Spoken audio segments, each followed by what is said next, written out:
Papa Dudut, ang sabi nila pag mahal mo ang isang tao ay natatanga ka. Yun bang kahit na winawagayway na sa iyo ang pulang bandera ay binabaliwala mo yon sa pag-aakalang simbolo pa rin yon ng pag-ibig? Nakakatawa na noong una ay hindi ako naniniwala doon hanggang sa ako na mismo ang nakaranas. Pero siguro'y gano'n naman talaga, Papa Dudut. Hindi mo ito maiiwasan lalo na at nagmamahal ka. Pero importante ay hindi mo rin po ito hinahayaan. At yan ang mga natutuhan ko sa buhay pag-ibig ko na gusto kong ibahagi sa inyo, Papa Dudut. At bago ko ipagpatuloy ang aking istorya ay pabati muna ng isang magandang tanghali sa lahat ng mga kabarangay na tulad kong avid listener ng Barangay Love Stories. Tawagin niyo na lamang po ako sa pangalang Nessa, 32 years old at taga Quezon City. Pero nasa Hala-Hala Rizal ako ngayon dahil nagbabakasyon ako sa bahay ng nanay ko habang sinusulat ang storya ko. Na-stress kasi ako sa mga nangyari noong mga nakaraang buwan, kaya naman naisip kong mag-relax muna sa lugar namin. Makipagbanding sa pamilya ko at lumanghap ng sariwang hangin. Bata pa lamang, independent na talaga ako. Madiskarte at mataas ang pangarap ko sa aking sarili. Gusto kong magpayaman kasi never kong naranasan na magkaroon ng maluwang pamumuhay ang pamilya namin. Oo, may tinitirhang kaming bahay at hindi naman nagugutom, pero sapat lang ang kinikita ng tatay ko bilang tricycle driver para sa pang-araw-araw naming pagkain at gastusin sa bahay. Kaya nga nagsikap ako ng husto para maabot ko ang mga pangarap ko. At nagbunga naman yon noong magsimula ang career ko bilang virtual assistant. Dahil masinop naman ako sa pera ay nakapag-ipon ako ng pambili ng kauna-unahang kong condo unit sa Quezon City. Bilang batang laki sa probinsya, minsan ko ring pinangarap na mamuhay sa syudad. Kaya nga nung nagkaroon na ako ng kakayahan ay tinupad ko na ang pangarap na yon. Pero syempre hindi ko kinalimutang tulungan ang mga magulang ko. Binigyan ko sila ng negosyong bigasan at binilhan ng bagong tricycle si tatay. Pinag-aral ko rin ang dalaw ko pang nakababatang kapatid na noong kapwa makagraduate na ay tumulong na rin sa akin para maipaayos namin ang bahay ng aming mga magulang. Marami pa akong pangarap na unti-unti kong tinutupad pero masasabi kong meron talagang bagay na bigla na lamang darating sa iyo. Yun bang hindi mo plinano at iniling pero masasabi mong kailangan mo rin pala. At yun nga ay ang nagka-boyfriend ako. Si Art na nagtatrabaho bilang sales representative sa isang sikat na brand ng cellphone sa mall. Nakilala ko siya early this year around February. Mabait po si Art, maginoo kaya nagustuhan ko siya. At maasikaso noong bumili ako ng cellphone sa stall nila. Masasabi ko na doon kami nagsimulang magkapalagaya ng loob. Niligawan niya ako at naging kami tapos niyaya ko siyang tumira sa unit ko makaraan ng 2 linggo dahil pinalayas na siya sa apartment niya ng mga panahong yon. Naging maayos naman ang pagsasama namin sa loob ng 3 buwan bago niya inopen up ang tungkol sa pagluwas ng nakababata niyang kapatid na si Elaine Papa Dudut.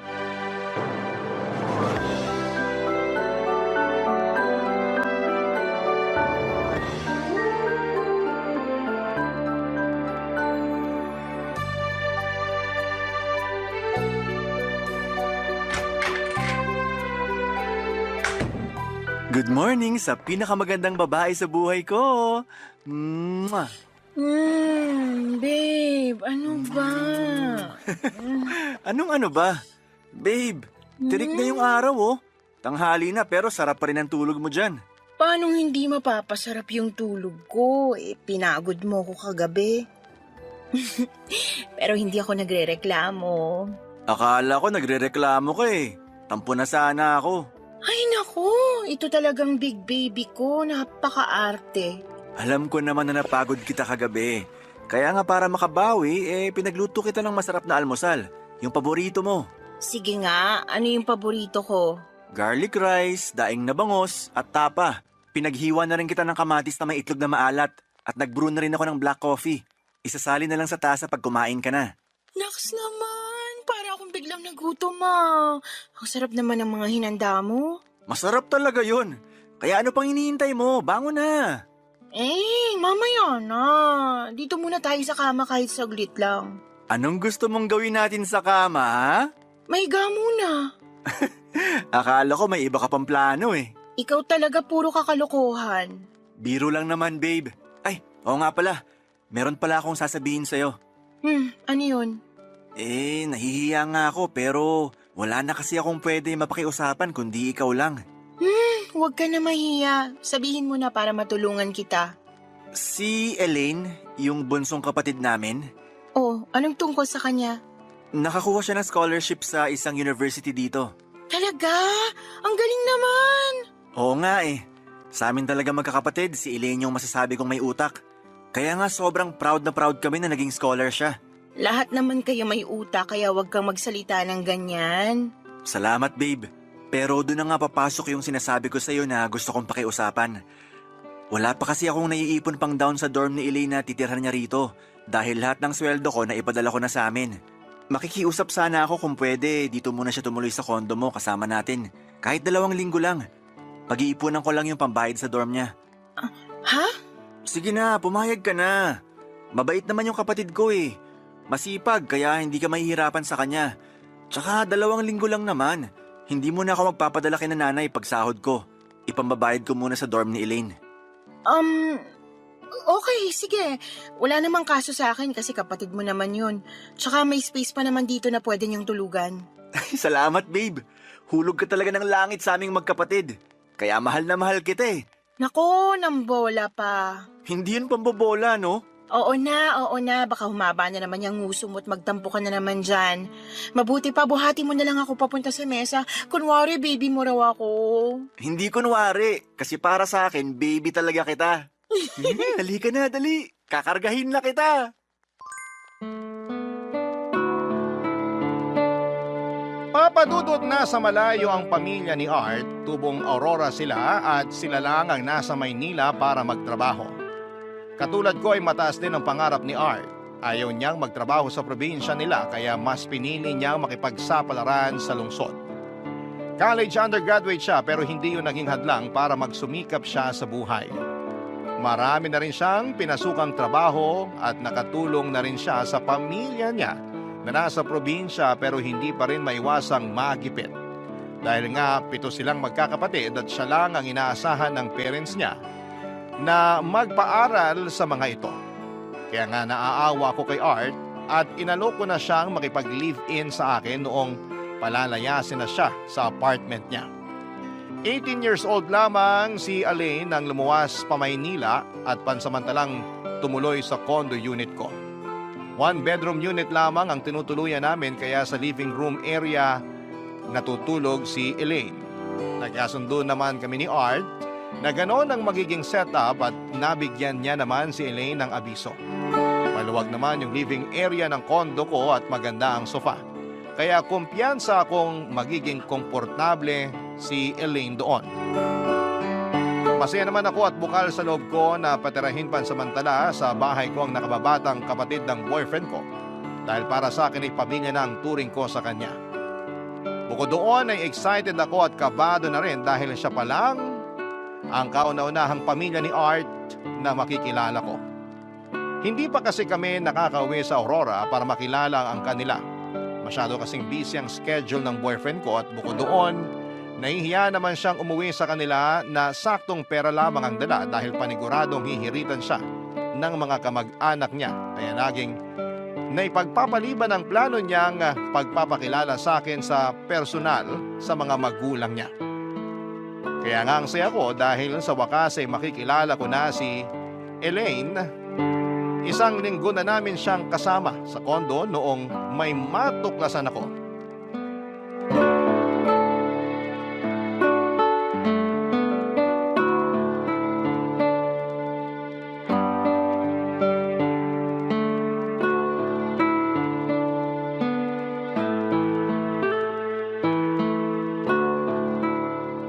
Naku naman, hindi pala magaling tong kasama natin. Sa susunod, wag na siyang isali ha. Pabuhat eh. Ay, ano ba yan? Huwag ka nga dyan sabi, mapapatay ka. Naku, ang hina mo naman umintindi. Elaine? Ano ba yun? Ano ba yun? Kita mo namang busy ako, di ba? Naglalaro ako ng online games tapos istorbo ka. Titigilan mo yan o papatayin ko yung internet connection ko? O ayan, tinigilan ko na. Ano ba kasi yun, te? Mabuti naman naalala mo pa akong tawaging ate matapos mo akong bastusin kanina. Hindi naman kita binastos Sinasabi ko lang naman sa'yo na naglalaro ako. Anong masama dun? Wala namang masama doon pero... Pero ang ingay mo. Nakakarindi ka na. Kita mo naman nagtatrabaho ko, di ba? Pati pala pag-iingay sa bahay na to, bawal rin. KJ mo naman? Hindi ako KJ, okay? Pinagsasabihan lang kita kasi nakakastorbo ka na. Yun. Paano naman ako makaka-istorbo? Soundproof naman yung kwarto mo. Anong soundproof? Kanino mo naman yan nalaman? Kanino pa ba? Eh di kay Kuya Art. Huwag mong sabihin na hindi yun totoo. Hindi naman talaga totoo. At hindi ko rin naman sinabi yun. Ay, yan talagang kuya mo kung ano-anong sinasabi sa'yo tapos ikaw naman pinaniniwalaan mo agad. Malamang, kuya ko yun. Ano sabi mo? Sabi ko, kuya ko yun. Malamang paniniwalaan ko siya. Alam ko. Pero bakit ganyan ka sumagot sa akin? Ano bang mali sa pagsagot ko? Tinatanong mo ko, di ba? Oo nga, pero napakabastos mo namang sumagot sa akin. Hindi kaya kita binabastos. Baka imagination mo lang yan. Alam kong imagination sa hindi, kaya wag mo ako sasabihan ng ganyan. Baka nakakalimutan mo, mas matanda ako sa'yo, kaya dapat mo akong irespeto. Hindi ko naman po nakakalimutan na mas matanda kayo sa akin. In fact, ate nga ang tawag ko sa inyo, di ba? Kayo nga ang hindi marunong rumispeto. Kasi plano nyo pa akong patayan ng internet connection, kita nyong naglalaro ako. At ako pa pala ngayon ang walang respeto? Sino pa nga ba? Alangan namang yung security guard ng building na to. Sumusobra ka na talaga. Hindi na ako natutuwa sa pag-uugali mo. Hindi na rin naman ako natutuwa sa ugali mo, no? Hindi porke ikaw ang may-ari ng condo unit na to, magre-reyna-reynahan ka na. Tapos sinaaway mo pa ako? Sige ka, makakarating kay Kuya Art tong ginagawa mo. Siguradong magagalit yon pag nalaman niya ang sumbong ko. Mabuti pa, lalabas muna ako. Katamad kang kasama rito. Daming bawal. Akala mo kung sino. Che?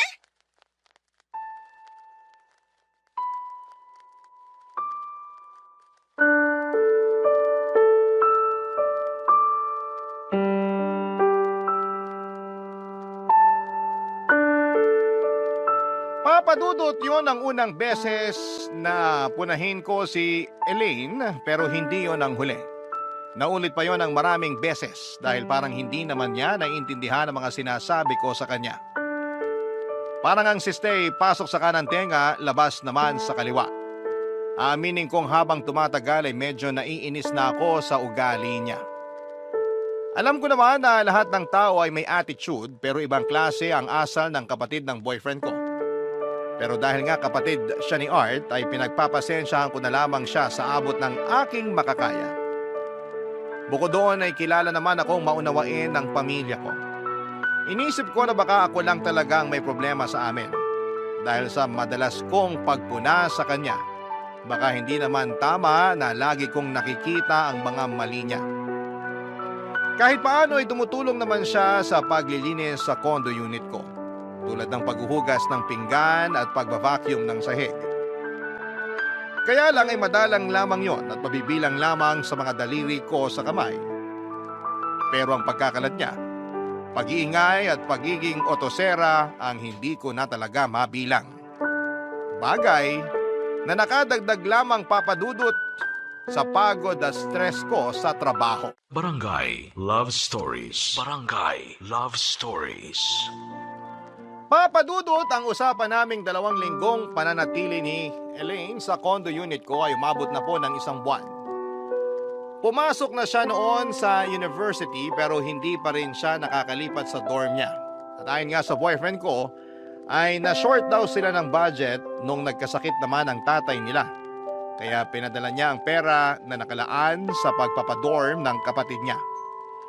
Inunawa ko yon at nag-offer pa nga ako ng extra money para tulong sa mga gastusin nila sa bahay. Bagay na hindi na rin tinanggihan pa ni Art. Umasa ako na sa mga susunod na linggo ay makakabukod na rin ang kapatid niya dahil hindi ko na ito kayang pakisamahan pa. Hindi kasi talaga marunong makisama si Elaine. Lalo na sa akin at ewan ko ba pero pakiramdam ko ay may lihim siyang galit sa akin. Kasi kapag nag-initiate ako ng bonding para naman maging close kami, lagi siyang umiiwas. At kapag nagkwekwentuhan sila ng kuya niya at gusto kong sumali, ay umaalis siya at iniiwan kaming dalawa. Katwiran ni Art ay baka raw nahihiya sa akin ang kapatid niya. Pero sa isip ko ay para namang imposible kasi kapag kami lang dalawa, ang magkasama ay ginagawa niya ang gusto niya na para bang hindi marunong mahiya sa akin up to the point na nakakaabala na siya. Kaya nga naisip ko na lamang na disiplinahin siya at tumayong ate niya. Total ay may mga nakababata rin naman akong kapatid. Hindi nga nagtagal ay nakarating ngayon sa kalaman ni Art, Papa Dudut.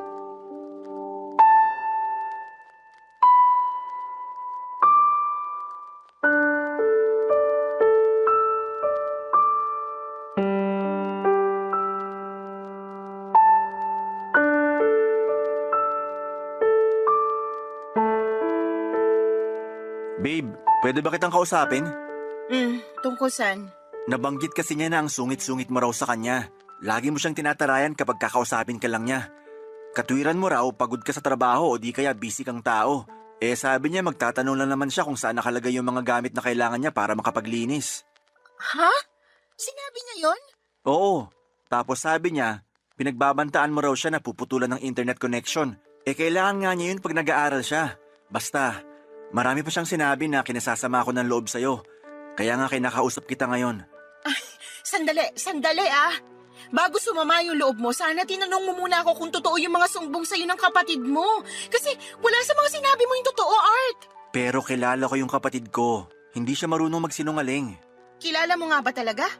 Baka naman nagbabait-baitan lang siya sa harap mo pero pag ako na yung kasama niya, puro kamalditahan ang pinapakita niya. Mag-ingat ka sa sinasabi mo tungkol kay Elaine. Kapatid ko pa rin yung pinag-uusapan natin dito. Ano bang sinabi ko? Ikaw yung matanda, kaya ikaw dapat ang umunawa. Inuunawa ko yung kapatid mo kahit na may pagkamaldita at spoiled yan ah. Hindi maldita at spoiled ng kapatid ko. Magalang si Elaine, masunurin at hindi pala sagot. Ay talaga lang ah. Kasi hindi naman niya yan sa akin magawa-gawa. Hindi ko na nga lang sa'yo sinasabi yung mga kamalditahan niya sa akin tapos malalaman ko kung ano-ano pala yung sinumbong niya sa'yo. Ikaw naman paniwalang paniwala. Siyempre, kapatid... Alam ko naman na kapatid mo siya, hindi mo na kailangang ipamukha sa akin. Ang kinakasama ng loob ko rito, yung sinabi mong masama ang loob mo sa akin sa mga sumbong ng kapatid mo na wala namang katotohanan. Lakas pa ng loob mong pagsabihan ako na porke ako yung mas matanda, ako dapat ang umunawa. Kung may nagawa man si Elaine na hindi mo gusto, pagpasensyahan mo na lang, babe. Huwag mo akong matawag-tawag na babe ha, naiinis ako sa'yo, Art. Tsaka, ano nga ulit yun? Pagpasensyahan? Inunawa ko na nga yung kapatid mo, ibig sabihin, kasama na rin dun yung pagpapasensya. Pero ano tong nalaman ko? Nagsumbong na nga siya sa'yo, gumawa pa ng kwento na puro naman mali-mali. Intensyon yata talaga niya na pag-awayin tayo eh. Hindi naman sa ganon. Hayaan mo, kakausapin ko si Elaine. Pipilitin ko siya magsabi ng totoo. Pero nakikiusap ako sa'yo na huwag ka naman maging masyadong mahigpit sa kapatid ko. Napapansin ko kasi parang ina-apply mo sa kanya yung pagiging ate mo sa mga kapatid mo. Hindi ka naman niya talaga ate. Wow! Ako pa talaga ngayon yung pinapalabas mong may mali rito? Hindi nga, babe. Ang akin lang... Huwag mo sabi akong tawaging babe! Yan kasi hirap sa ugali mo eh. Inuuna mo pang magalit kesa intindi ng sitwasyon. Paano ko iintindihin ang sitwasyon? Una pa lang dehado na ako. Mismong pamamahay ko parang wala akong karapatang mag-set ng rules kasi gusto mo pabor lahat dyan sa kapatid mo. Huwag naman tayo umabot sa puntong pati pagtira namin dito sinusumbat mo na. Hindi tayo aabot doon kung maayos lang sana kayo makisama sa bahay eh. Tsaka, kilala mo ako, hindi ako ganong klase ng tao pero punong-puno na ako tapos dinagdagan mo pa talaga.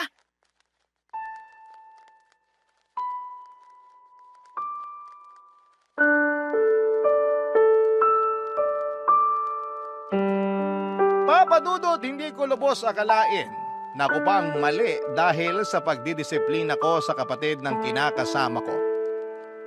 At kahit na anong paliwanag ko kay Art ay tila sarado na ang utak niya dahil para sa kanya ay inaway ko raw si Elaine. Doon ako nagalit at nag-isip na baka ibang klaseng sumbong naman ang sinabi niya sa kapatid niya. Pero ang kinakasama ng loob ko ay pinaniwalaan naman niya yon. Sa lagay ay parang hindi naman niya ako kilala. At ako pa talaga ang lumalabas na kontrabida. Hindi nagtagal ay nagulat ako nang makatanggap ako ng tawag sa messenger mula sa nanay nila Art at Elaine. Hindi ko man sila nakikita ng personal pero alam naman nila ang Facebook at messenger account ko. Sa totoo lang ay hindi ko inaasahan ang tawag na yon pero mas lalo akong nagulat. At hindi inaasahan na sesermonan ako ng nanay niya dahil nakarating na rin sa kalaman nito ang pagdidisiplina ko sa bunsong anak nila. Kung ano-anong mga masasakit na salita ang sinabi ng nanay ni Art sa akin katulad ng wala raw akong karapatan na pagalitan ng anak niya dahil hindi ko raw ito kaano-ano. Nayak na nga lang ako nang matapos ang tawag na yon. Pagkatapos, paglabas ko sa kwarto ay nakita kong ngingisi-ngisi sa akin si Elaine na parang alam niya mga nangyari. Mabilis na lumipas ang 3 araw mula nang sermonan ako ng nanay nila Art. Maghapon akong nasa labas noon dahil nakipagkita ako sa mga kaibigan ko para magpahupa ng galit at nang umuwi ako, pasado alas 8 ng gabi ay gano'n na lamang ang gulat ko. Nang madatnang kong makalat ang iniwanan kong malinis na condo unit.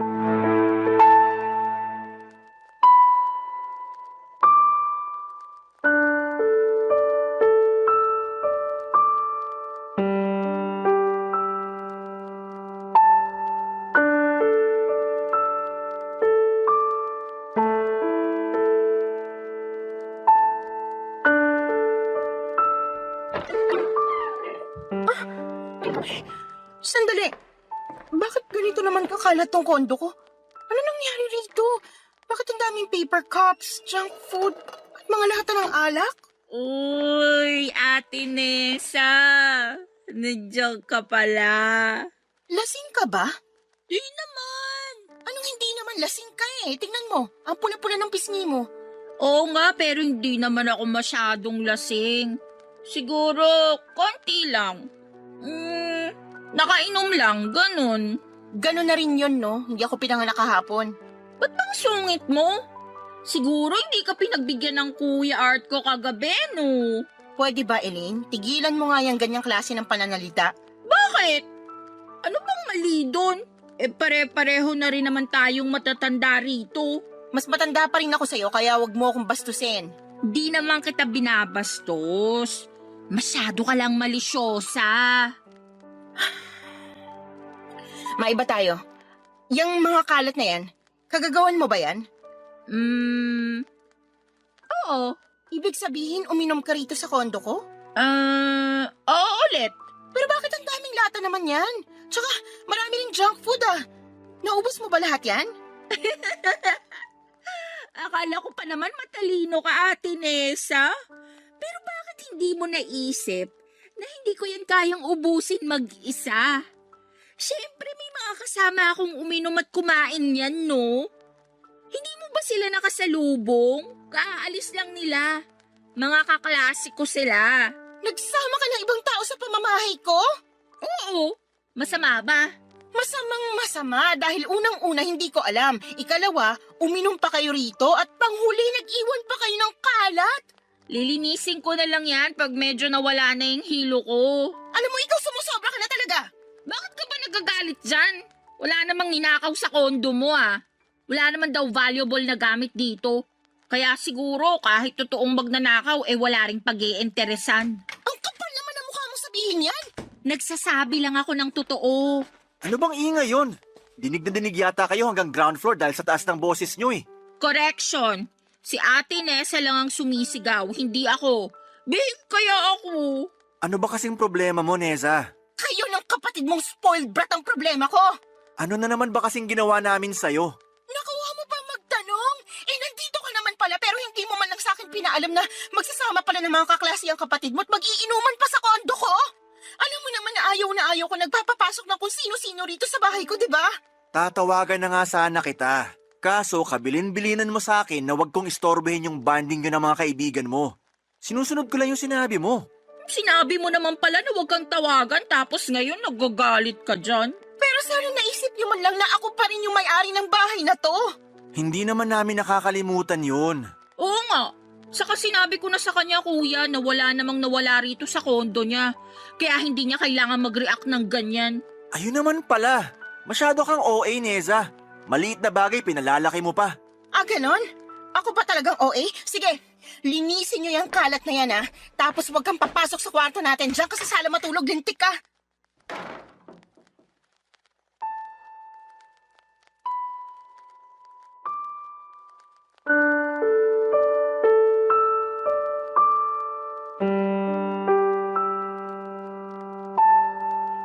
Papadudot awang-awa ako sa sarili ko matapos pagtulungan ng magkapatid.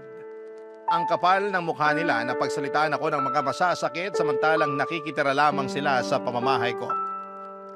Ako pa naman yung klase ng tao na hindi ugaling magbilang ng tulong o manumbat ng mga nagawa pero punong-puno na ako ng mga panahong yon. Idagdag mo pa na nagkampihan sila ng pamilya nila at pinapalabas na ako talaga ang may pagkukulang at may kasalanan. Bukod doon ay sobrang disappointed ako kay Art dahil simula't sa pool ay hindi na niya ako kinampihan. Laging si Elaine na lamang ang iniintindi niya kasi raw ay mas bata sa akin ang kapatid niya. Hindi ko nga yata narinig na dinidisiplina niya ito kaya lalong nagiging maldita ang luka-luka. Doon ako nakaramdam ng pagsisisi na pumayag akong patirahin ang kapatid niya sa condo unit ko. Nagmagandang loob lang naman ako pero bakit parang hindi naman yata maganda? Ang sukli sa akin at nakaka-stress talaga, Papa Dudut. Barangay Love Stories. Barangay Love Stories. Papa Dudut, ilang araw kong hindi kinibo si Art dahil sa pagtatalo naming yon. Lalo tuloy silang naging close ng kapatid niya at malimit ko silang naabutang nagbabandig nang hindi ako kasali. Nagluluto rin sila ng pagkain sa kusina ko gamit ang mga sangkap na pinamili ko pero para sa kanila lang, Papa Dudut. Hindi nila ako sinasali. Kasi baka raw hindi ko kainin ang niluto nila. Bagay na hindi ko maisip kung paano nila nasabi. Hindi naman ako maarte o pihikan sa pagkain. Bukod doon, Papa Dudut, ay si Elaine na lamang ang laging pinasasalubungan ni Art sa tuwing sumusweldo siya. Katwiran niya ay may pera naman daw ako na pambili ng cravings at mga bagay na gusto ko. Kaya kapatid na lamang niya ang ine-spoil niya. Doon na talaga kumulo ang dugo ko dahil hindi na tama ang pinararamdam sa akin ng boyfriend ko. Ewan ko kung paano niya ako natitiis ng ganon habang patuloy pa rin silang nakikitira sa kondo ko. Nakikigamit ng mga appliances, nakikiconnect sa wifi, nakikiluto, at nakikikain ng mga pagkain ko. Uulitin ko, hindi ako mapagbilang na tao, lalo na sa mga naitutulong ko pero nang dahil sa kanilang magkapatid ay natuto akong magbilang. Isang araw ay meron na namang ginawa ang kapatid ng boyfriend ko.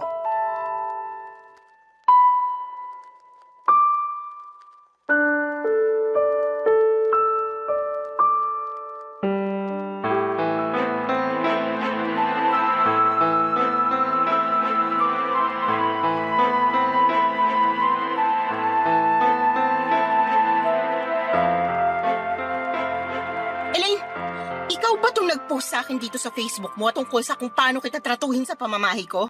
Oo, bakit? May reklamo ka? Totoo naman lahat ng sinabi ko dyan. Oo, Kuya may Art! reklamo ko kasi ang Kuya kapal ng pagbumukha mo. Si Ate Nessa, oh! Anong nangyayari rito? Yan kasing girlfriend mo, sinisigawan ako. Wala naman akong ginagawa rito. Nananahimik lang ako habang nagsiselfone. Ano ba kasing problema mo sa kapatid ko, Neza?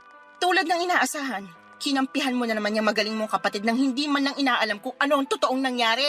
Kahit na ano pang nangyari, wala ka pa rin karapatan sigawan si Elaine. May karapatan ako dahil akong agrabyado rito. Nakita mo ba tong pinost ng magaling mong kapatid sa Facebook niya? Kasi kung hindi pa yan, tingnan mo. Akin na nga, patingin. Wala naman akong sinabing masama dyan, kuya. Nagsabi lang ako ng totoo. Walang totoo sa lahat ng sinabi mo dyan. Sandali lang, okay? Pwede bang pag-usapan muna natin to? Ano ba bang pag-uusapan natin? Halatang naninirang puri ang kapatid mo, Art. Sabi niya nagsasabi lang daw siya ng totoo. Nasa talampakan ba yung utak mo? O sadyang wala ka lang natitirang respeto sa akin? Oo, magkapatid kayo, pero girlfriend mo ko. Para namang hindi mo ko kilala kung basta-basta ka nalang maniniwala sa kanya. Kaya nga pag-usapan muna natin to, pwede? Huwag ka naman basta-basta nagsasalita ng ganyan sa kapatid ko.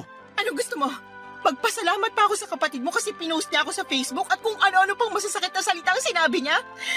Alam mo, dapat sa babaeng yan, kinakasuhan.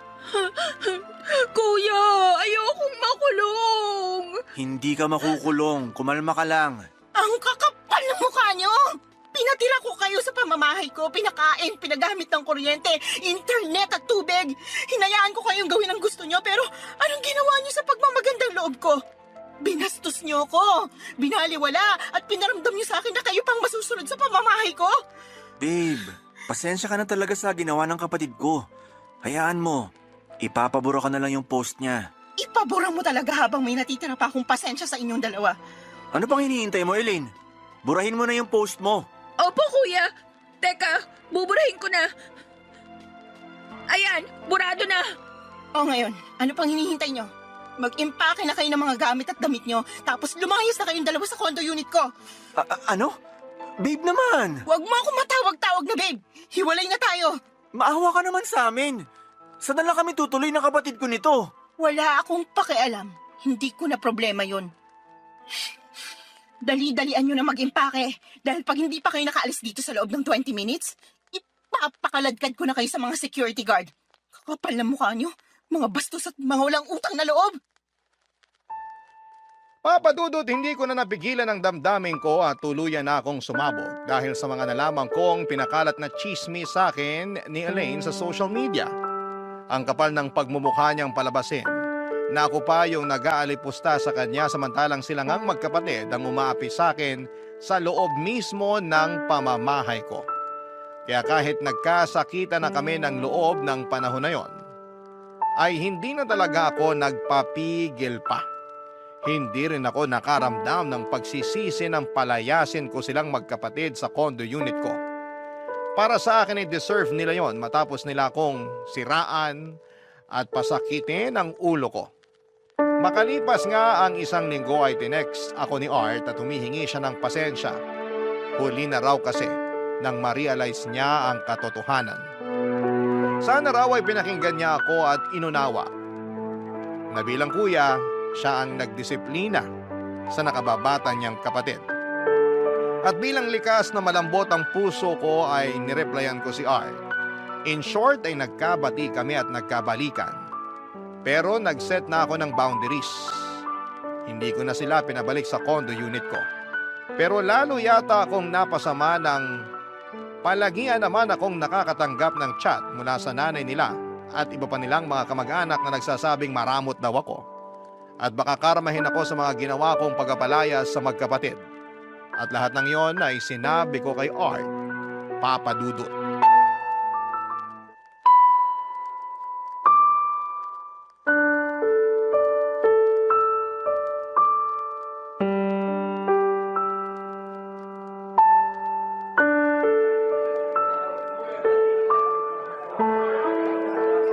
Babe, parang kanina ka pa nakatulala dyan.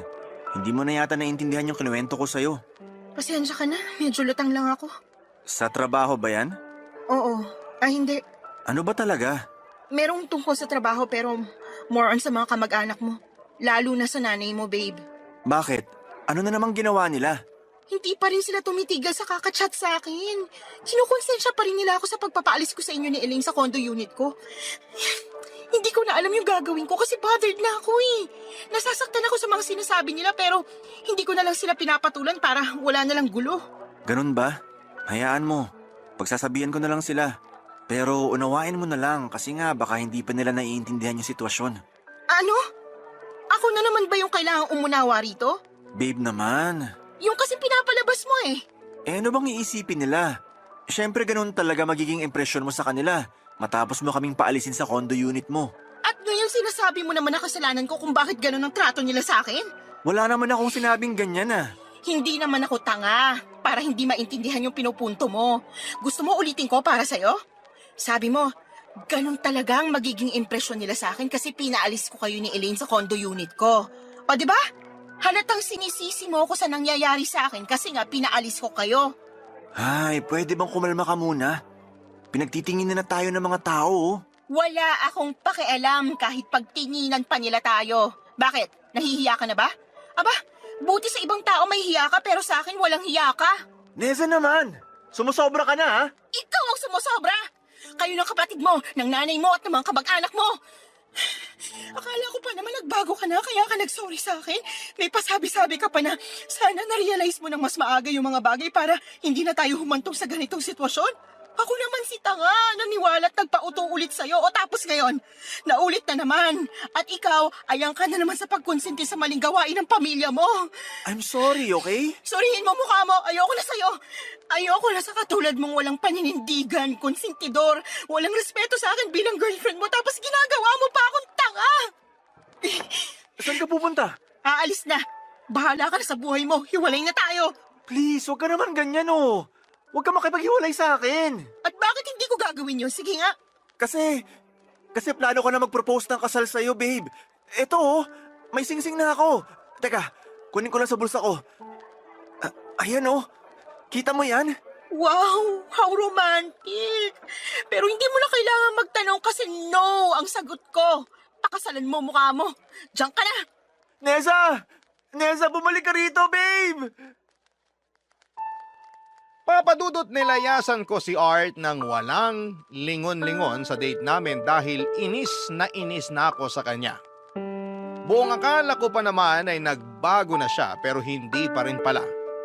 Pagkasakay ko sa kotse ay nagstay muna ako ng ilang minuto sa parking area para umiyak. Kahit naman paano ay masakit sa akin na makipaghiwalay ulit sa lalaking mahal na mahal ko pa. Pero pagkatapos naman noon ay tumahan ako at masasabi ko na gumaan ng husto ang dibdib ko. Para bang nabunutan ako ng malaking tinik sa lalamunan. Nang mga panahong yon ay umuwi ako kina nanay sa Hala-Hala Rizal para magsumbong. Blinako na rin sa messenger ang mga kamag-anak ni Art at nag-deactivate ako ng social media. Nag-social media break muna ako kasi pakiramdam ko ay masisiraan ako ng bait sa mga nangyari. Hindi ko akalain na mauuwi sa bangungot ang love story namin ni Art. Pero inisip ko na blessing in disguise ang paghihiwalay namin ng landas. Sa ngayon ay inaabala ko na lamang ang sarili ko sa trabaho habang naghihilom ang aking puso. Hanggang dito na lamang po ang sulat ko at maraming salamat sakaling mapili po ninyong i-ere sa programa ninyong Barangay Love Stories. Sana po'y kinapulutan po ito ng aral at inspirasyon ng mga kabarangay natin. God bless sa inyong lahat, Papa Dudut, and more power sa inyong istasyon. Ang inyong kapuso at kabarangay forever, Nessa. Dear Papa Dudut, may mga pangyayari na nagpapabago ng husto sa buhay natin. Yun kasi ang eksaktong karanasan ko na naganap noong 32 years old ako. 35 na ako ngayong 2024 at 3 taon na rin ang nakalipas. Simula na mangyari ang aking ikakwento ngayong tanghali sa Barangay Love Stories. Pero bago ko umpisahan ay magpapakilala muna ako. Tawagin niyo na lamang po ako sa pangalang Jimboy, 35 years old at taga Maynila at nagtatrabaho ako ngayon sa isang call center bilang agent along Eastwood, Quezon City. Matagal-tagal na rin po ako sa pagiging ahente. Siguro nagsimula ako noong 25 anyos pa lamang ako. Hindi kasi ako nakapagtapos ng kolehiyo dahil medyo bulak-bol ako nung estudyante ako noong araw. Pinag-aral naman ako ng nanay ko pero parang sinusuka talaga ng sistema ko ang eskwelahan. Puro tropa, cutting classes, inom at sigarilyo ang inatupag ko noon. May utak naman ako and in fact, pangarap ko maging piloto pero mas nadaig ang katamaran at katarantaduhan ko noong araw kesa kasipagan at pagsisikap na makapagtapos. Hindi po ako proud sa mga ginawa ko noong kabataan ko, kaya nga po payo ko sa mga kabarangay nating nag-aaral pa, ay tapusin ninyo ang pag-aaral ninyo. Mas maganda pa rin yung may natapos kayo. Pero sa ngayon ay hindi na ako nagsisisi. Tapos na ako dyan. Mga ilang taon din yon hanggang sa nagsawa na lamang ako at sinabi ko sa sarili ko na kailangan kong magsikap sa pagtatrabaho para maibigay ko sa pinakamamahal kong nanay ang maayos na buhay na deserve niya, Papa Dudut.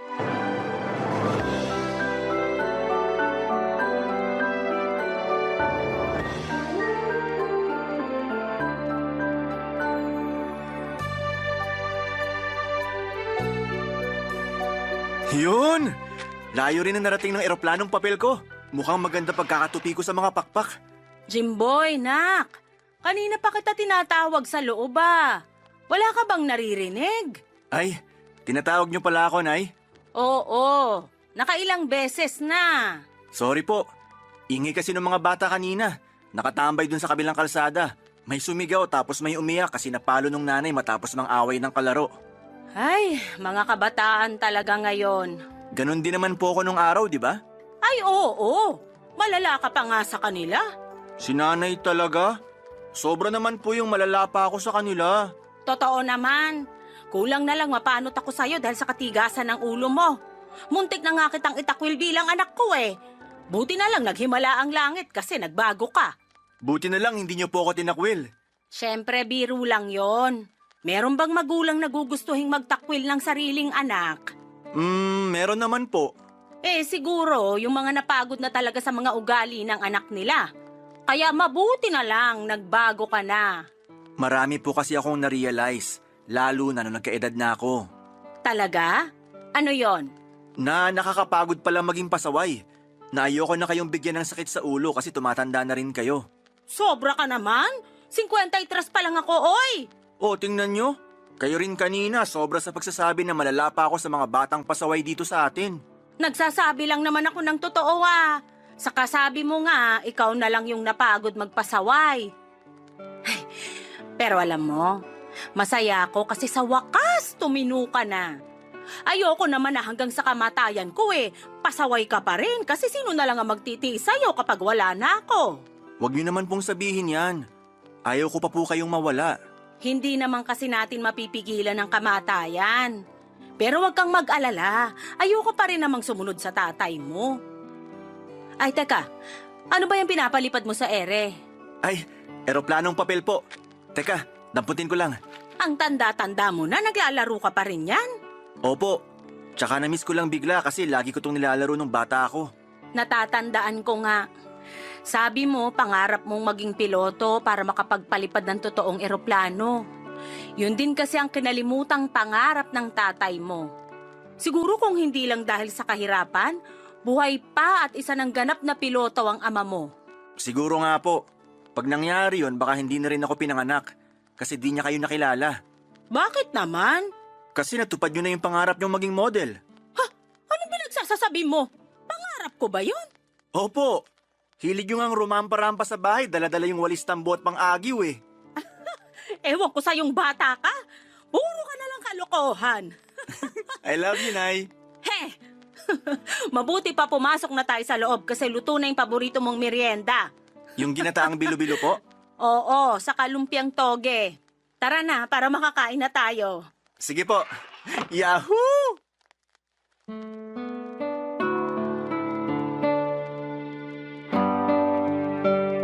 Papadudot tubong Nueva Ecija ang mga magulang ko. Parehong magsasaka sina nanay at tatay at iyon na ang nakagawian nilang trabaho. Pero wala po kaming sariling palayan, bali nakikisaka lamang kami sa mga may-ari ng lupa. Simple lang ang pamumuhay namin at may mga pagkakataon na isang kahig isang tuka o hikahos. Pero meron din namang sagana. Kaya siguro hindi na ginusto ng mga magulang ko ang magkaanak ng marami. May isa akong kapatid, sumunod siya sa akin nung 2 taong gulang na ako. Pero maaga siyang binawi sa amin dahil sa karamdaman. At pagkalipas ng 1 taon ay namatay naman si tatay matapos siyang tamaan ng kidlat habang nasa palayan siya. Kami na lang ng nanay ko ang naiwan noon at aminado siyang nahirapan siyang makausad. Kaya nga nagdesisyon siyang lumuwas sa Maynila kung nasaan ang iba niyang kamag-anak at dito na kami nanirahan. Namasukan siya bilang kasambahay habang ako naman ay nasa poder ng tiyahin ko na second cousin ni nanay. Hindi ko na masyadong maalala ang nakaraan basta ang malinaw at sigurado lamang sa akin nang nagkaedad na ako at makapagtrabaho ay mabigyan ng maginhawang buhay ang nanay ko. Bukod kasi sa siya lang ang magulang na meron ako, siya lang din ang nagtiyaga sa ugali ko lalo na nung pasaway pa ako. Yun din ang rason kung bakit sa edad kong 32 ay hindi pa rin ako nag-aasawa. Ayoko lang maiwan ang nanay ko na mag-isa at kung ayaw sa kanya ng magiging asawa ko, saka na lang muna. Pero naiintindihan ko naman si nanay dahil concern lamang siya sa akin. Lalo na kapag pinag-uusapan namin ang pagbuo ko ng pamilya. Siyempre, hindi na ako bumabata at ilang beses na rin niyang sinabi na gusto na niyang magkaapo. At lahat ng yon ay naikwento ko sa kaibigan kong si Bea, Papa Dudut.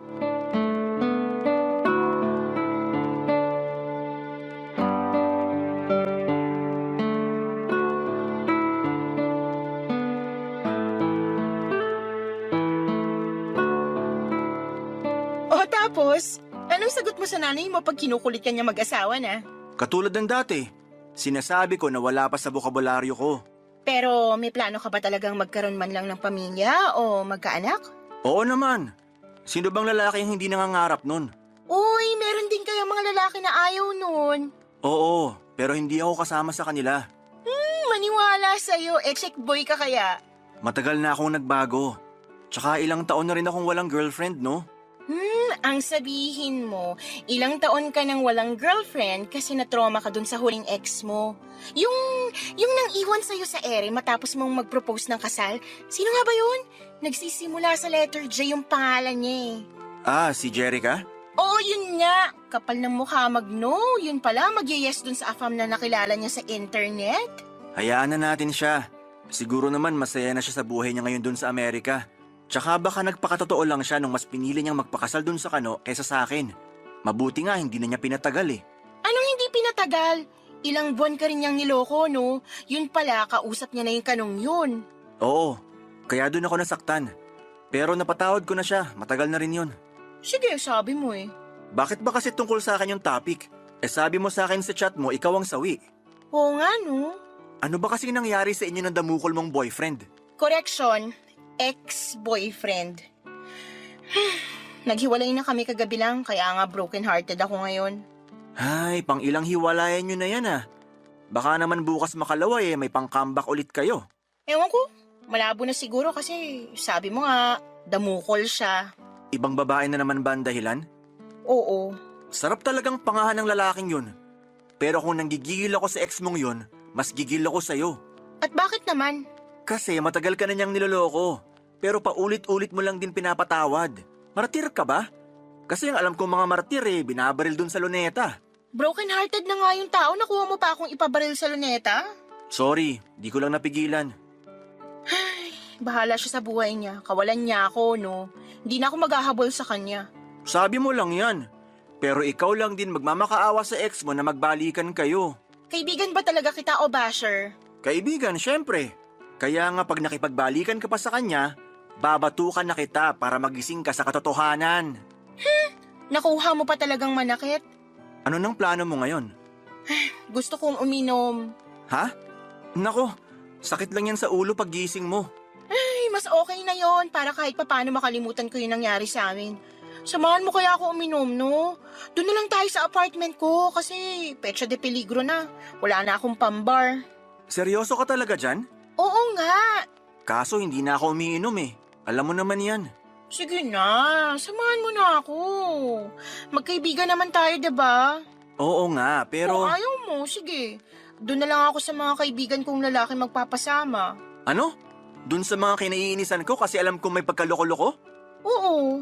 Mamaya kung ano pang gawin nila sa'yo.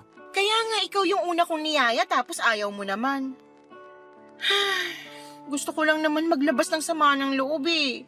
Kasi nga, minahal ko rin naman yung tao tapos ngayon hiwalay na kami.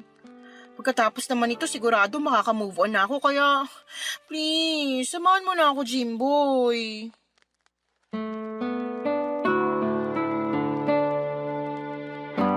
Papa Dudut, Pandemic era noong pinasok ko si Bea sa call center na pinagtatrabahuhan ko. Magkaiba kami ng account na hawak pero may pagkakataon namang sabay o di kaya ay nagpapang-abot ang shift namin. At sa tagal ko na sa pinapasukan ko ay halos kilala ko na rin yung mga empleyado.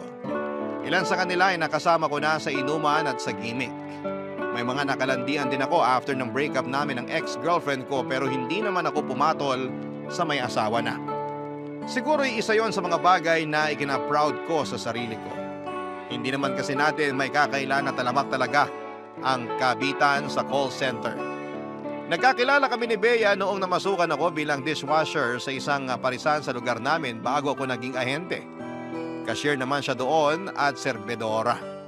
Naging close kami pero hindi naman kami nagkagustuhan dahil hanggang pagkakaibigan lang ang tingin at turingan namin sa isa't isa. Pero parang kapatid ko na si Bea, kaya naman overprotective ako sa kanya.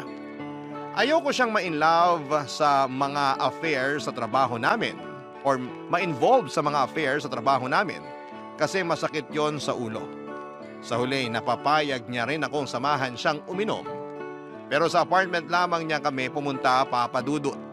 Sa totoo lang ay hindi na malakas ang tolerance ko sa alak dahil tumigil na ako sa pag-inom. Kaya nga kahit nakakaisang bote pa lamang kami ay lasing na ako. Sa katunayan, ako ang unang nalasing at nawalan pa nga ng malay sa aming dalawa ni Bea. Barangay Love Stories. Barangay Love Stories. Papadudot tirik na ang araw nang magising ako. At laking gulat ko dahil nakayakap sa akin si Bea habang wala akong saplot na pang-itaas. May suot naman akong boxer shorts pero hindi ko na rin maalala ng malinaw kung paano kami nauwi sa ganong sitwasyon ng kaibigan ko. Nataranta ako nang makita kong na kaunan sa dibdib ko si Bea at kinabahan ako nang mapansin kong wala rin siyang suot na damit na pang-itaas.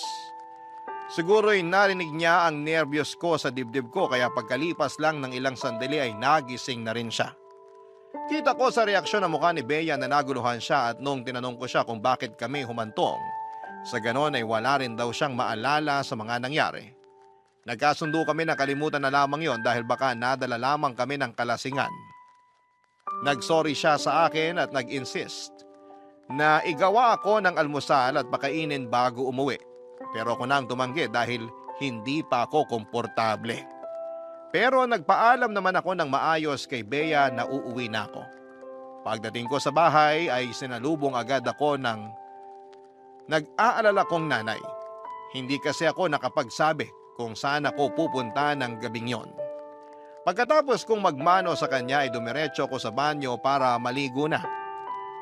Gusto kong mahimasmasan para naman tumino ang isipan ko ng mga panahon na yon. At habang nagbubuhos ako ng tubig sa ulo ko ay may punto na inaalala ko kung paano kami humantong ni Bea sa pangyayaring yon. Inisip kong mabuti kung sino ang unang nagpakita ng motibo pero wala talaga akong matandaan. Unang beses nangyari sa akin yon dahil naranasan ko na namang malasing. Pero ibang klase ang tama ng alak na ininom namin ng gabing yon. Parang nawalan ako ng malay at wala pang maalalang masyado paggising. Tulad ng sinabi ko ay kinalimutan na namin ni Bea ang mga nangyari, papadudot. Hindi namin yon pinag-usapan hanggang sa lumipas ang 2 linggo. Nakatanggap na lang ako ng mensahe sa kanya sa messenger na nagsasabing gusto raw niya akong makausap, papadudot.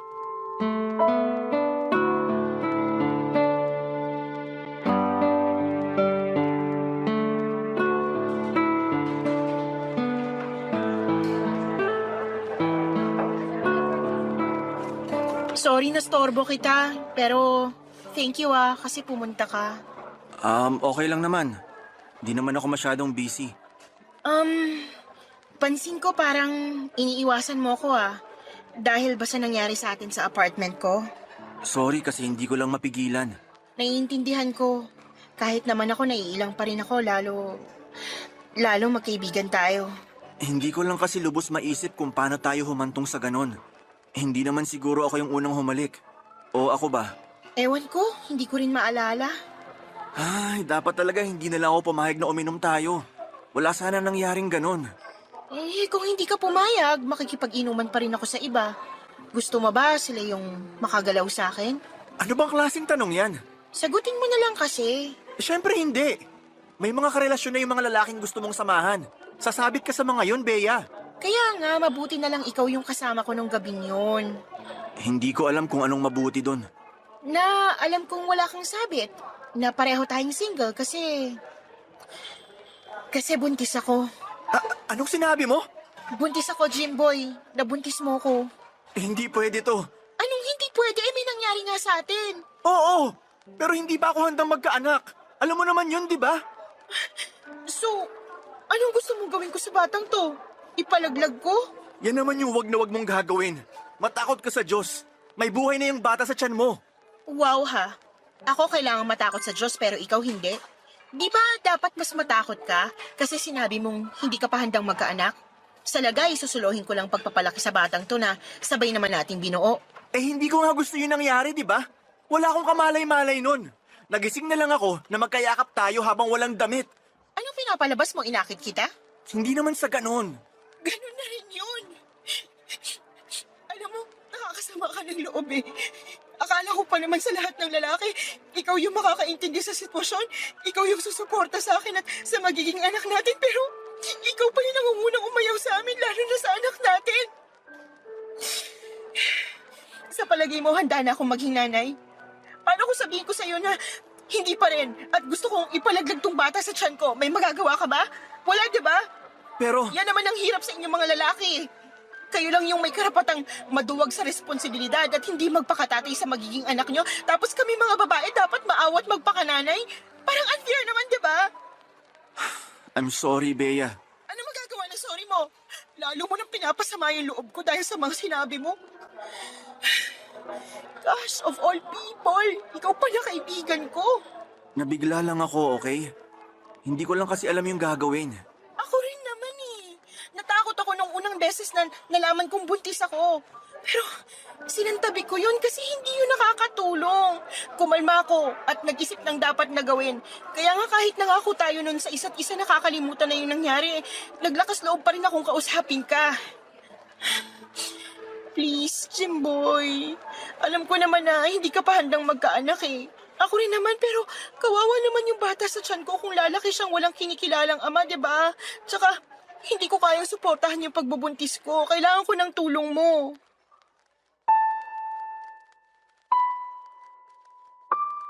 Papadudot abot langit ang kabako nang sabihin ni Bea na buntis siya at ako ang ama. Siyempre, may nangyari sa amin kaya malamang ay mabubuntis ko talaga siya. Inasahan ko na yun noon pa lamang nang sinabi niyang may pag-uusapan kami. Pero sinantabi ko lang kasi ayaw kong mapraning. Kaya lang matapos kong mapatunayan na nagbunga nga ng sanggol ang nangyari sa amin, ay doon na ako kinain ng matinding takot at kaba. Hindi pa kasi ako handang maging ama. Pakiramdam ko ay kulang pa ang nalalaman ko para maging mabuting magulang. Para sa akin ay masyadong mabilis sa mga pangyayari at alam ko na magiging malaki ang hatid noong pagbabago sa buhay ko. Ang totoo ay pangarap ko naman talagang magkaanak at bumuo ng sariling pamilya. Pero hindi pa agad-agad. Kasi nga ayoko pang iwanan ang nanay ko. May ipon naman ako at kaya kong panagutan ang anak namin ni Bea. Hindi ko lang talaga alam kung ano na ang kasunod noon. Kaya nabagabag ako. Hanggang sa napansin na nga ng nanay ko ang pagkabalisa ko kaya kinausap na niya ako. Papadudot.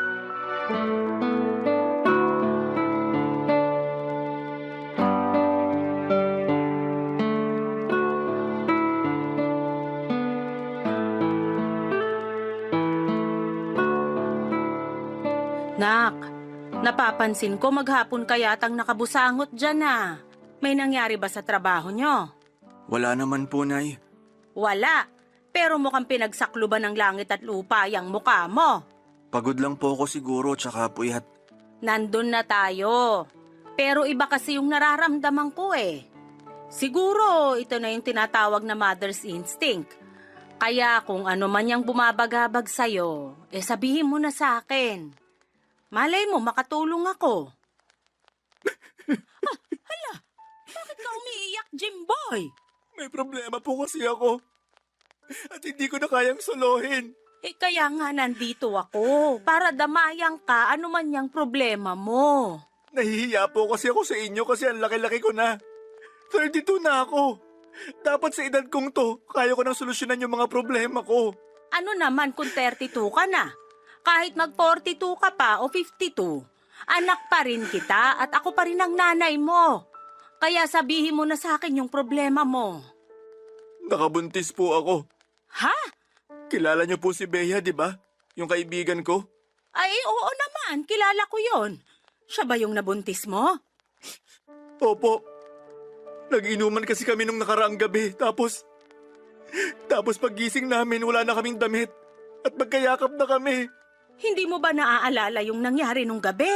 Yun nga po, hindi ko maalala. Lasing na lasing ako na ewan. Nawalan pa nga ako ng malay. Grabe naman yon. At medyo nakakahiya, pero mababa na po kasi tolerance ko sa alak. Kaya nga ayoko nang uminom eh. Anong sabi ni Bea? Wala rin daw siyang naalala. Parang eksena lang sa mga teleserye na napapanood ko sa GMA ah. Yung magiinuman yung babae at lalaki, may mangyayari sa kanila pero wala silang maalala. Nay naman eh, seryoso po ako. Hindi po to teleserye. Alam ko naman yon, pero wala naman akong nakikitang problema doon kasi pareho na naman kayong nasa tamang edad ni Bea. Pareho rin kayong may trabaho. Pero hindi pa po ako handang maging tatay. Rico naman po. Bakit niyo ako binatukan? Abay malamang babatukan kita kasi nakakainis ka. At bakit naman po ako naging nakakainis? Kasi sabi mo, hindi ka pa handang maging tatay. Totoo naman po yung sinabi ko. Kahit na totoo pa yon, alangan naman pabayaan mo lang si Bea sa kayo magiging apo ko. Hindi kita pinalaking umaatras sa responsibilidad, Jimboy. Kaya dapat, harapin mo na parang tunay na lalaki yung responsibilidad mo kay Bea at sa magiging anak nyo. Pero natatakot po ako. Hindi ko alam yung gagawin. Lahat naman ng tao nagsisimula sa hindi alam yung gagawin. Kaya nga dapat aralin mo para matutunan mo. Huwag kang mag-alala kasi nandito naman ako eh. Anong silbi kong nanay kung hindi kita aalalayan? Simula pagkabata mo nandito na ako. At kahit tumanda ka na, nandito pa rin ako. Magulo pa rin yung isip ko pero kumalma na ako. Salamat talaga kasi gumaan yung loob ko. Walang anuman. Basta wag na wag mong tatakasan yung responsibilidad mo sa magiging anak nyo ni Bea. Sige ka, baka magsisi ka kasi masarap magkaroon ng anak. Papadudot dahil sa excitement ng nanay ko nang nalaman niya magkakaapo na siya ay nabawasan ang lungkot ko ng gabing yon. Bukod doon ay pinayuhan din niya ako ng mga dapat kong gawin lalo na at magkakaanak na ako. Ewan. Siguro hindi lang talaga ako makapag-isip ng matino noon kaya nadaig ako ng takot at pag-aalala. Pero mabuti na lamang to the rescue ang nanay ko. Kaya nga nangako ako sa kanya na pangangatawanan ko ang magiging anak namin ni Bea at gagawin ko ang lahat upang maging mabuting ama. Noong sumunod na araw ay kinausap ko si Bea tungkol sa sitwasyon namin. Sinabi ko sa kanya na susuportahan ko ang magiging anak namin bilang tatay nito. Bagay na kinatuwa naman ng kaibigan ko. Bilang unang hakbang ay sinamahan ko siyang magpa-check up at magpa-ultrasound. At ang saya pala sa pakiramdam na sa unang pagkakataon ay narinig namin, papadudot ang heartbeat ng aming baby. Kakaibang saya sa aking pakiramdam ang naranasan ko ng araw na yon. At nasabi ko na lang sa sarili ko na excited na akong maging ganap na tatay, papadudot. Barangay Love Stories. Barangay Love Stories. Papadudot naging masela ng pagbubuntis ni Bea noong 3 buwan na niya. Kaya naman nag-decide siyang mag-resign sa trabaho at kinausap ko siya na lumipat sa bahay namin para maalagaan siya ng nanay ko. Ganon nga naging setup namin hanggang sa makapanganak na siya. Nag-uumapaw ang kaligayahan ko sa puso nang masilayan ko na ang anak namin, papadudot. At labis na galak ang naramdaman ko nang mabuhat ko na siya. Day ko pang nanalo sa loto at nasabi ko sa sarili ko na wala na akong mahihiling pa ng mga panahon na yon. Hindi ko maipaliwanag pero alam ko na malaki ang nagbago sa akin simula nang naging tatay na ako. At habang nagsasama kami ni Bea sa iisang bubong ay hindi naman kami nagtatabi sa iisang kama dahil nilinaw niya na wala raw siyang nararamdaman sa akin. Nirespeto ko yon dahil ganoon din naman ako sa kanya, Papa Dudut. Pero nagbago na lamang bigla ang lahat nang dumating na ang anak namin. Doon ako nangarap na magkaroon ng pamilya kasama si Bea, pero sa dismaya ko ay hindi sinunod ni Bea ang sa apelyido ko ang anak namin. Katuwiran niya ay hindi naman daw kami kasal. Kaya nga niyaya ko na siyang magpakasal pero pinangatawanan niyang wala talaga siyang feelings para sa akin. Pero ang isa ko pang inaalala ay ang patuloy nilang pag-iiringan ng nanay ko. Hindi sila magkasundo sa maraming bagay at kapag nagsasabi sa akin si nanay, naaawa ko sa kanya. Dahil kilala ko rin naman ang ugali ni Bea. Yung bang pag may pagkamataray at sarili lang ang pinakikinggan. Kaya nga bilang solusyon, kinausap ko ng masinsinan ang kaibigan ko.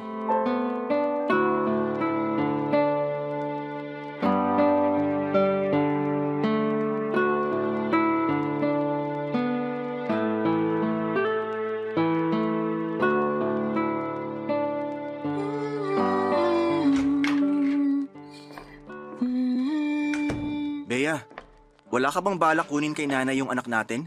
At bakit ko kukunin? Kanina lang gustong-gusto niyang alagaan yung apo niya. Hayaan mo sa kanya yung bata, wag mo rin kukunin. Kukunin ko na pag nakapagpalit ako ng damit.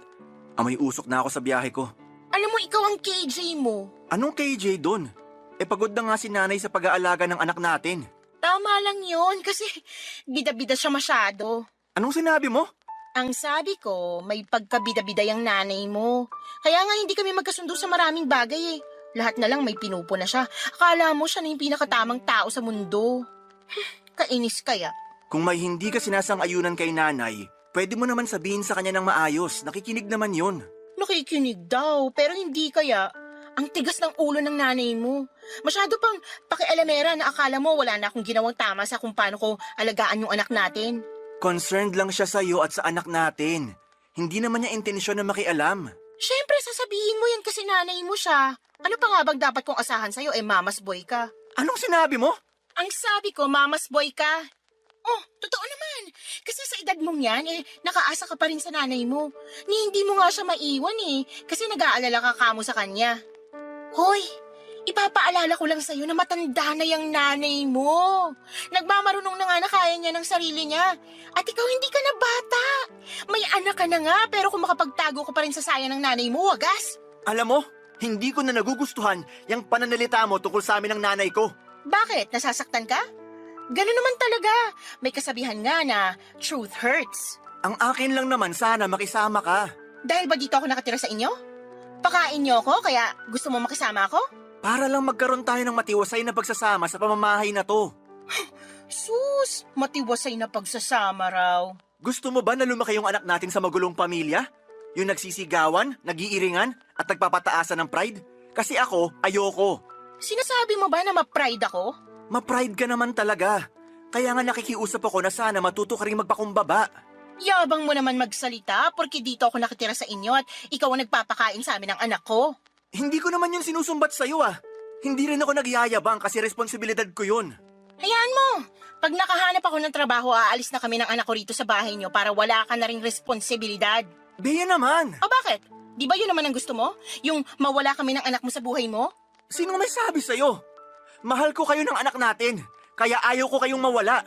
Mahal daw. Sus, lukuhin mo lelang mo, Jimboy. Saka ayos lang na yung anak na lang natin yung mahalin mo. Wag na ako, dahil hindi ko naman yan kailangan. Kahit na anong gawin mo, hindi ako magpapakasal sa'yo. Ayokong tumanda kasama mo at makasama ng matagal yung nanay mong bida-bida at pakialamera. Mabuti pa, kukunin ko na yung anak ko dun sa nanay mo para makatulog na kami. Wag mo na rin kaming puntahan dito sa kwarto kasi ayoko ng storbo. Bakit ka ba ganyan sa akin? Wala naman akong ginawang masama sa'yo Ay, wag mo na ako akong dramahan. Lalo lang ako naiinis sa pagmumukha mo. Nakakasuya kayo ng nanay mo. Umalis ka nga dyan. Nakaharang ka sa dadaanan ko.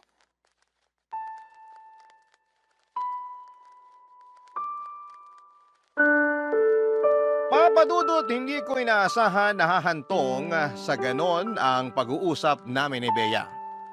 Halatang hindi niya yon kinatuwa at katuwiran niya ay nakakainis daw si nanay at kapag si nanay naman ang kinausap ko ay sinasabi niyang hindi raw marunong makisama itong si Bea. Ewan ko ba pero nahihirapan ako dahil nakatira kami sa iisang bubong. Idagdag niyo pa yung hindi ipinaapelyido sa akin ni Bea ang anak ko. Kahit na sa akin din naman ang galing ang bata. Nasaktan talaga ako ng husto at gusto kong umapila pero hinayaan ko na lamang. Mabilis na lumipas ang mga linggo at napansin ko na madalas ay abala si Bea sa pakikipag-chat sa kung sino-sino. At kapag tinatanong ko siya, nagagalit siya sa akin at pinagsasabihan akong pakialamero. Nalulungkot ako kasi bakit ganon ang trato niya sa akin. Naiintindihan ko naman na hindi niya ako mahal pero bakit kailangan niya akong ituring na para bang may masama akong ginawa sa kanya. Kaya nga hinayaan ko na lamang siya at sa abot ng makakaya ko ay tinikom ko na lamang ang bibig ko para hindi na makapagkomento pa. Kaya lang ay napuno na ako at kinain ng matinding selos. Nung isang beses ay may nabasa akong sweet message sa kanya ng isang lalaki sa chat. Doon ko na siya kinausap para questionin at maglabas ng saloobin.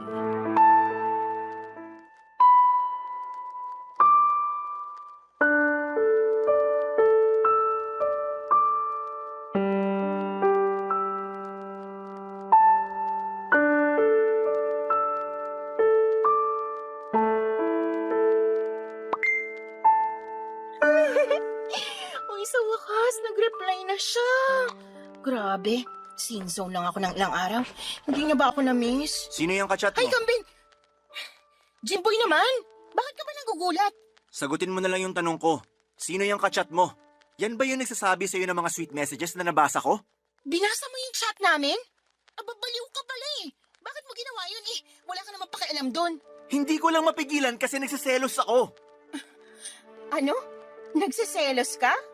Wow! Di ba sinabi ko naman na may feelings na ako sa'yo? Niyaya pa nga kita magpakasal, ikaw lang tong ayaw. Malamang! Bakit ako papayag na magpakasal sa'yo eh hindi nga kita mahal? Hindi mo ba talaga ako kayang mahalin? Kahit man lang sana subukan mo kasi may anak tayo. Eh ano naman kung may anak tayo? Hindi yun dahilan para pumayag na akong magpakasal sa'yo. Bea naman. Nako, wag mo na nga akong dramahan ng ganyan. Naaalibadbaran ako eh. Ano bang gusto mong gawin ko para mahalin mo rin ako? Para pumayag ka na magpakasal sa akin. Lubayan mo ako. Yun ang gusto ko kasi kahit na anong gawin mo, hindi kita kayang mahalin. Hanggang pagkakaibigan lang yung turing ko sa'yo. Kaya sana naman irespeto mo yun. Nirirespeto ko naman. Hindi ko lang akalain na pagkatapos ng mga pinagdaanan natin, nagkaanak na tayo't lahat-lahat eh, hindi mo pa rin ako magagawang mahalin. Hindi nga garansya ang pagkakaroon natin ng anak para mahalin na kita. Tsaka sana, alam mo na sa mga oras na to, may iba na akong gusto. Ito kachat ko nga diba? Kaya tanggapin mo na lang. Siguro nahihirapan lang ako kung paano ko yung tatanggapin. Parang ang bilis kasi ng mga pangyayari. Anong mabilis doon?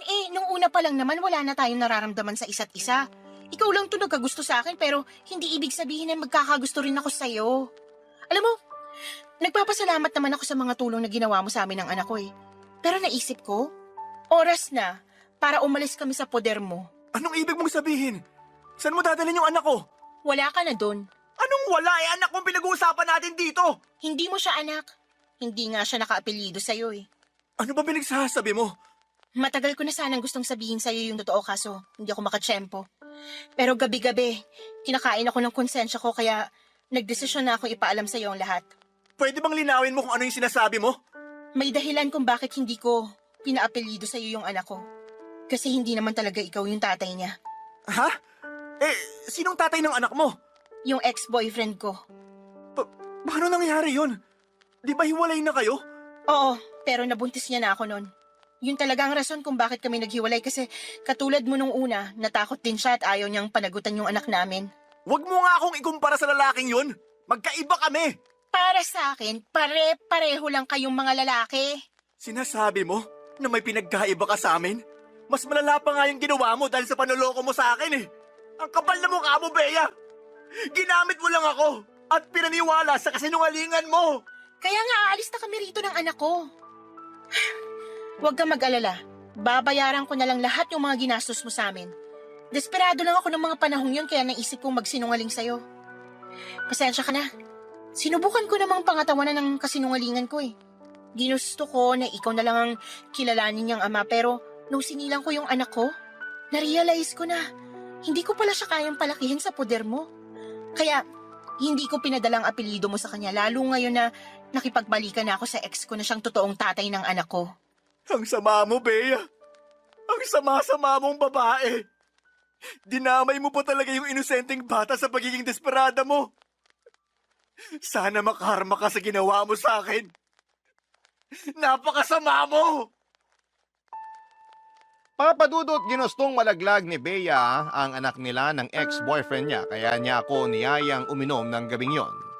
Pero dahil nakonsensya siya ay sinet up na lamang niya ako para pagmukaing may nangyari sa amin at ipaako sa akin ang anak nila.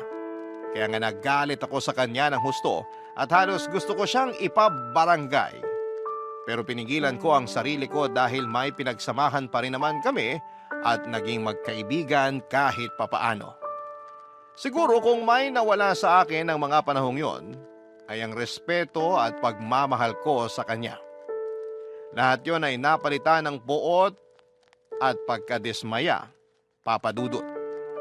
Bago umalis si Bea, binayaran niya lahat ng mga ginastos ko sa kanila ng batang itinuring ko ng sariling anak. Hindi ko alam kung saan siya kumuha ng pera, pero hindi ko na po inalam. At simula noon ay hindi ko na sila nakita pa. May parte sa akin na nagsisisi kasi pinalis ko lamang sila ng gano'n na lamang kabilis. Paano kung anak ko naman talaga yung bata? Paano kung nagsinungaling lang talaga sa akin si Bea para makapagsama na sila nung lalaki niya? Sa kabila ng mga tanong na yon ay may parte sa puso ko na nagsasabing hayaang ko na lamang. At mabuti na lang dahil mas maaga kong nalaman ang katotohanan. Ewan ko ba pero isa lang ang malinaw sa akin ng mga panahong yon. Durog na durog ang puso ko. Mabuti na lang at kasama ko ang nanay ko kaya kahit papaano ay nakabangon ako at nakapagpatuloy sa buhay. Kaya lang muli na naman akong pinadapa ng matinding kalungkutan nang makarating sa akin ang balitang nasangkot daw si Bea, ang anak niya at ang kinakasama niya sa isang aksidente sa motor habang nasa probinsya sila. Nakaligtas ang lalaki pero parehong binawian ng buhay ang dati kong kaibigan at ang anak niya. Ang sakit-sakit lang malaman na wala na sila sa mundong ito. Matagal ko na rin naman siyang napatawad, papadudot, dahil ayokong dalhin ang pagkamuhing yon sa kanya sa habang buhay. Hanggang dito na lamang po ang sulat ko, papadudot, at maraming salamat sakaling mapili po ninyong i-ere sa Barangay Love Stories. Ang inyong forever kapuso at ka-barangay, Jimboy.